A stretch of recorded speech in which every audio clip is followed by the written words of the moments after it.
Hello everyone, welcome to a channel MP board English medium. So guys, हम लोग finally start करने जा रहे हैं हमारे बायोलॉजी की इंपॉर्टेंट क्वेश्चन की सीरीज परीक्षा बोर्ड वाली। ये सीरीज को स्टार्ट करने से पहले मैं आप लोगों को कुछ चीज़ बता देना चाहता हूँ कि देखिए गाइस, पॉसिबल ऐसा है कि मैं आप लोगों को बायोलॉजी के जो स्लाइड वाले इंपॉर्टेंट क्वेश्चन हैं वो मे बी प्रोवाइड ना कर पाऊँ। उसके पीछे कुछ रीजंस है कि मैं अभी मेरी 13 तारीख से एग्ज़ाम्स है, जिसके कारण मैं काफ़ी ज़्यादा बिजी हो जाऊंगा। इसके वजह से मैं आप लोगों को स्लाइड वाले इंपॉर्टेंट क्वेश्चन प्रोवाइड नहीं कर पाऊंगा।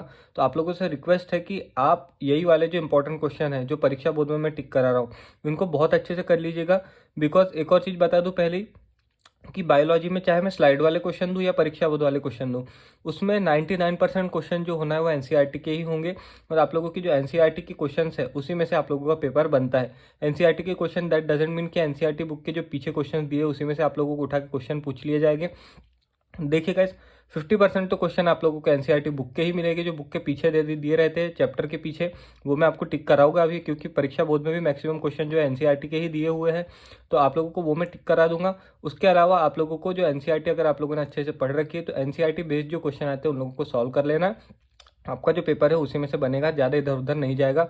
अगर आप लोगों ने बायोलॉजी की एनसीईआरटी पढ़ी है तो घबराने की ज़रूरत नहीं है, आप लोगों का बायोलॉजी बहुत अच्छे से क्लियर हो जाएगा। तो इस वाली वीडियो में हम लोग बात करेंगे यूनिट नंबर 1 रिप्रोडक्शन की। इसमें हम जितने भी चैप्टर आएंगे रिप्रोडक्शन में सारों को एक ही वीडियो में डिस्कस करेंगे, तो वीडियो को एंड तक देखिएगा। 16 नंबर का पूछा जाएगा, 7 ऑब्जेक्टिव, 2 मार्क्स के 3 क्वेश्चन, 3 मार्क का एक बड़ा क्वेश्चन। तो चलते हैं हम फटाफट और डिस्कस करते हैं सबसे पहले इसके इंपॉर्टेंट क्वेश्चन। तो हम बात कर रहे हैं यूनिट नंबर 1 रिप्रोडक्शन की। तो रिप्रोडक्शन में सबसे पहला जो हमारा चैप्टर आता है वो है sexual reproduction in flowering plants, क्योंकि पहला चैप्टर तो हमारा रिड्यूस कर दिया गया है। तो इसमें से जो क्वेश्चन बनते हैं इंपॉर्टेंट वो मैं आपको टिक करा देता हूँ। सबसे पहला क्वेश्चन है, देखो फर्स्ट क्वेश्चन आप लोगों को करना है। देखो ऑलमोस्ट जो मैं टिक करा रहा हूँ वो एनसीईआरटी के ही क्वेश्चन है, और मोस्ट प्रोबेबली चांस बनता है कि एनसीईआरटी के क्वेश्चंस में से आप लोगों से पूछा जाए। अगर अभी भी किसी को डाउट है कि एनसीईआरटी से नहीं पूछा जाता तो आप ये गलतफहमी में मत रहिएगा। आपका पूरा पेपर जो है एनसीईआरटी बेस्ड ही बनता है, तो एनसीईआरटी को आप लोगों को अच्छे से करके रखना है। दूसरा क्वेश्चन आप लोगों को कर लेना है यहाँ पे। चौथा क्वेश्चन करना है, difference between self pollination and cross pollination क्या होता है। आप लोगों को यहाँ पे छठवां क्वेश्चन करके रख लेना है, सातवां क्वेश्चन, आठवां क्वेश्चन, नौवां क्वेश्चन, 11वां, 12वां, 14th, 15th।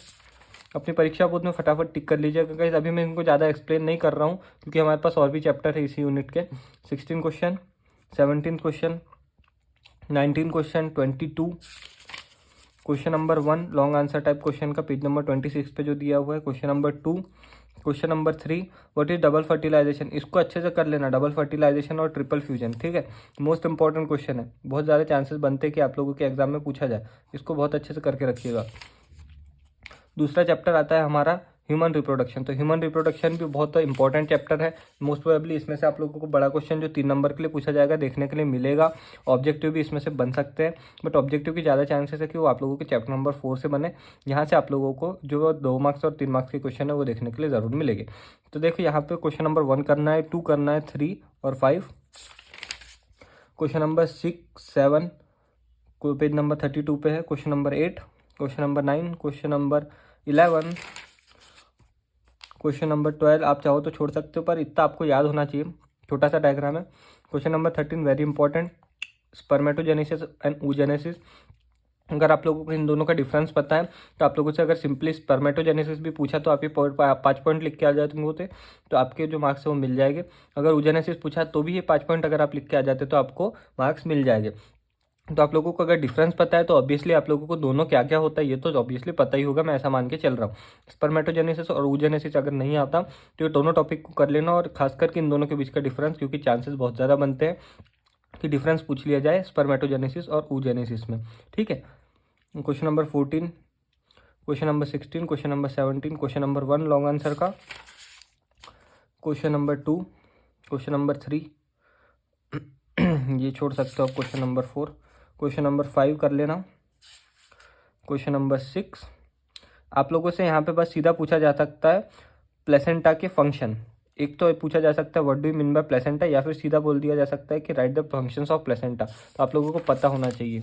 प्लेसेंटा के क्या क्या फंक्शन होते हैं, ठीक है। फिर यहाँ पे आप लोगों को पूछा जा सकता है कि ये जो इंडोडर्मिस है, मेसोडर्मिस है और एक्टोडर्मिस है, इनके फंक्शन क्या क्या होते हैं, क्या क्या काम करती है तीनों लेयर्स, ये भी पूछा जा सकता है। उतने ज़्यादा चांस नहीं बनते, फिर भी एक बार कर लीजिएगा क्वेश्चन। अब आता है चौथा और आखिरी चैप्टर हमारा इस वाली यूनिट का। इसमें से बहुत ज़्यादा चांसेस बनते हैं कि आप लोगों से ऑब्जेक्टिव पूछे जाए। ऑब्जेक्टिव कहाँ से पूछा जाएगा, तो इसमें जितने भी टर्म दिए हैं, जिफ्ट, गिफ्ट, ठीक है, कॉपर्टी का कौन सा कंट्रासेप्टिव है, ठीक है, वेसेक्टोमी किस में होती है, ट्यूबेक्टोमी किस में होती है, एमनियोसेंटेसिस क्या होती है, ये सारी जो चीज़ें हैं ये इस वाले चैप्टर से पूछी जा सकती है। तो इसमें से भी जो इंपॉर्टेंट क्वेश्चन बनते हैं वो मैं आपको टिक करा देता हूँ। Question number 1, question number 2 page number 43 पे दिया हुआ है, क्वेश्चन नंबर 4 पेज नंबर 44 पे, question number 6, question number 7, question number 12, 13, 14, long answer में क्वेश्चन नंबर 1 और लॉन्ग आंसर में क्वेश्चन नंबर 2। तो ये थे इस वाले यूनिट के इंपॉर्टेंट क्वेश्चन रिप्रोडक्शन के। आई होप आप सभी ने टिक कर लिए होंगे। देखो गाइस, बायोलॉजी में एक चीज़ ध्यान रखना, आपका पूरा का पूरा पेपर एनसीईआरटी बुक से आता है। अगर आप नीट के लिए प्रिपेयर कर रहे हो और एनसीईआरटी पढ़ के रखिए तो बिल्कुल मत डरना, आप लोगों का पूरा पेपर आपसे बन जाएगा अगर एनसीईआरटी अच्छे से कर रखी है आपने। मैंने भी एनसीईआरटी से ही पढ़ा था, मेरे 93 आए थे गाइस।